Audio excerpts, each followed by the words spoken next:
اور ہم نے حکم دیا کہ اے آدم تم اور تمہاری بیوی جنت میں رہو، پھر جس جگہ سے چاہو دونوں کھاؤ، اور اس درخت کے پاس مت جاؤ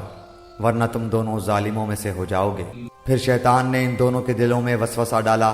تاکہ ان کی شرمگاہیں جو ایک دوسرے سے پوشیدہ تھیں دونوں کے روبرو بے پردہ کر دے، اور کہنے لگا کہ تمہارے رب نے تم دونوں کو اس درخت سے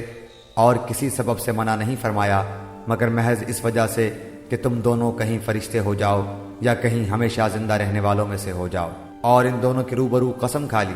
کہ یقین جانیے میں تم دونوں کا خیر خواہ ہوں۔ سو ان دونوں کو فریب سے نیچے لے آیا،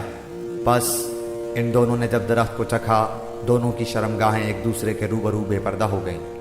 اور دونوں اپنے اوپر جنت کے پتے جوڑ جوڑ کر رکھنے لگے۔ اور ان کے رب نے ان کو پکارا، کیا میں تم دونوں کو اس درخت سے منع نہ کر چکا تھا اور یہ نہ کہہ چکا کہ شیطان تمہارا صریح دشمن ہے؟ دونوں نے کہا، اے ہمارے رب ہم نے اپنا بڑا نقصان کیا، اور اگر تو ہماری مغفرت نہ کرے گا اور ہم پر رحم نہ کرے گا تو واقعی ہم نقصان پانے والوں میں سے ہو جائیں گے۔